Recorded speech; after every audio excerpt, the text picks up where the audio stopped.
بسم اللہ الرحمن الرحیم۔ وہ کالی لڑکی، بات تو سن۔ اس فکرے پر میں نے مڑ کر دیکھنا بھی مناسب نہ سمجھا۔ میرے ماں باپ نے نہ جانے میرا نام کیا سوچ کر حسن آرا رکھ دیا تھا۔ ہوش سنبھالتے ہی میں نے سب کے منہ سے اپنے لیے کالی کا نام ہی سنا تھا۔ بچپن میں بھی جب کوئی کھیل کھیلتے تو میرے حصے میں سب سے گھٹیا مقام ہی آتا، کیونکہ میں کالی تھی۔ میری رنگت باقی بہن بھائیوں کے مقابلے میں اتنی کالی کیوں تھی؟ اس کا شکوہ میں نے ہر رات تکیے پر سر رکھ کے اللہ سے کیا تھا، مگر میرا جواب مجھے کبھی نہ ملا۔ بچپن میں جب بھی میری ماں ہمارے لیے کپڑے بناتے تو میرے حصے میں سب سے برا رنگ آتا، کیونکہ میری ماں کا یہ ماننا تھا کہ میں کچھ بھی پہن لوں، لگنا تو مجھے برا ہی ہے۔ کبھی کالی، کبھی چڑیل اور کبھی مجھے کالی ماتا کے ناموں سے پکارا جاتا۔ ان ناموں میں میرا اصل نام نہ جانے کہاں کھو گیا تھا۔ جوانی کی حدود میں جب میں نے قدم رکھا تو میری یہ کالی رنگت قدرے کم ہو گئی، اور آئینہ دیکھ کر مجھے بھی اپنا آپ اچھا لگنے لگتی۔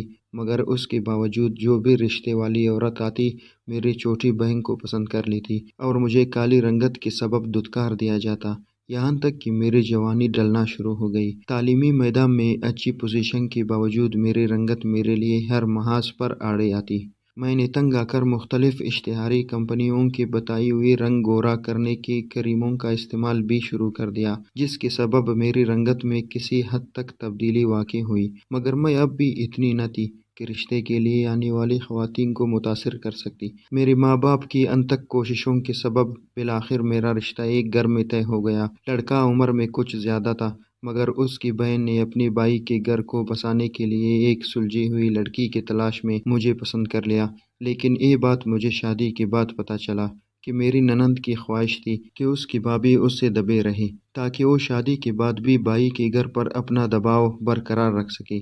میرے شوہر نے گھونگھٹ اٹھاتے ہی مجھے ناپسند کر دیا اور کہہ دیا کہ وہ نہیں چاہتا کہ اس کے بچے بھی اس کی طرح کالے ہوں، اس لیے وہ ایسی کالی عورت کے وہ حقوق کبھی پورے نہیں کرے گا جو اس کا حق ہے اور جس سے وہ ماں بن سکے۔ اور اس کے بعد میرے شوہر نے ایک سفید اور خوبصورت لڑکی سے شادی کر لی۔ پھر میری حیثیت اس گھر میں ایک خادمہ سے زیادہ نہ تھی۔